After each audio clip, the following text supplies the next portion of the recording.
Iran Israel সংঘাতে যুক্তরাষ্ট্রে জড়িয়ে পড়ার ঘটনায় ধারণা করা হচ্ছিল এ যুদ্ধে জড়িয়ে পড়বে ইরানের মিত্র পরাশক্তি রাশিয়া। জাতিসংঘের মতো আন্তর্জাতিক প্ল্যাটফর্মেও ইরানকে সমর্থন জানিয়েছে রাশিয়া। তবে রুশ প্রেসিডেন্ট ভ্লাদিমির পুতিন এবার মধ্যপ্রাচ্যের সংঘাতে রাশিয়ার অবস্থান স্পষ্ট করেছেন। সংঘাতে কোনো পক্ষেই থাকবে না রাশিয়া, এমনটি জানালেন তিনি। আরও জানাচ্ছেন ইমতিয়াজ আলম।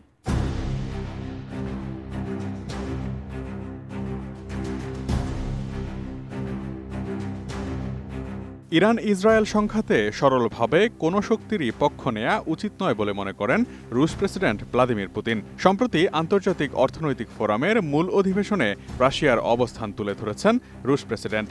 তার ভাষ্য, রাশিয়ার সঙ্গে মুসলিম বিশ্বের সম্পর্ক বেশ ঘনিষ্ঠ এবং ঐতিহাসিক। অন্যদিকে ইসরায়েলের জনগোষ্ঠীর বড় একটি অংশ রুশ ভাষাভাষী, তাই সরাসরি একটি পক্ষকে সমর্থন না করে কূটনৈতিক সমাধান চায় রাশিয়া।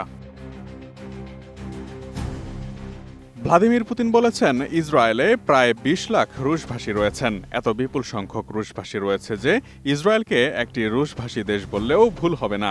আমাদের ইতিহাস ও বর্তমান পররাষ্ট্রনীতিতে বিষয়টি বেশ গুরুত্ব পায়। অন্যদিকে রাশিয়ার প্রায় ১৫% নাগরিকই মুসলমান। এর বাইরেও আরব ও মুসলিম বিশ্বের সঙ্গে রাশিয়ার সম্পর্ক বন্ধুত্বপূর্ণ, আস্থা নির্ভর এবং অনেক ক্ষেত্রেই মিত্রসুলভ। রাশিয়া ইসলামী সহযোগিতা সংস্থা ওআইসির পর্যবেক্ষক সদস্যও।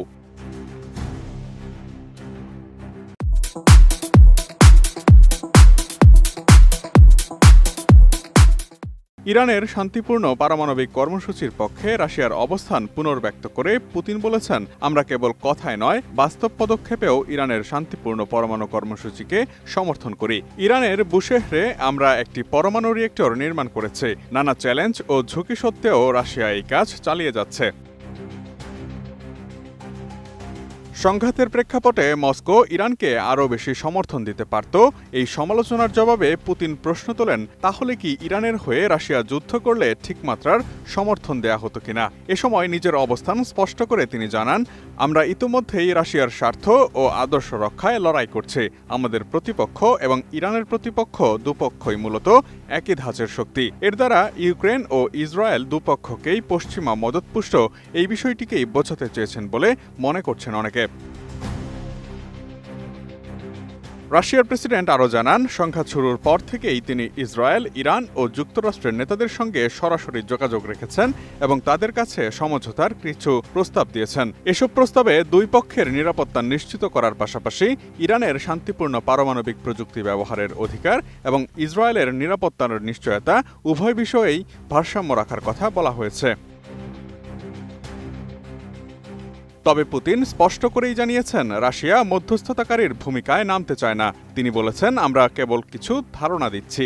যদি তেহরান ও পশ্চিম জেরুজালেম এগুলোতে সাড়া দেয় তাহলে আমরা খুশি হব। পুতিন আরও জানান, প্রত্যেকটি সংঘাতের পেছনে একটি নির্দিষ্ট বাস্তবতা থাকে, তাই সব ক্ষেত্রেই একরকম সমীকরণ প্রয়োগ করা যায় না। তিনি বলেন, রাশিয়া এই সংকটে পক্ষ নেয়ার বদলে যোগাযোগ ও সমঝোতার মাধ্যমে সমাধান খুঁজছে।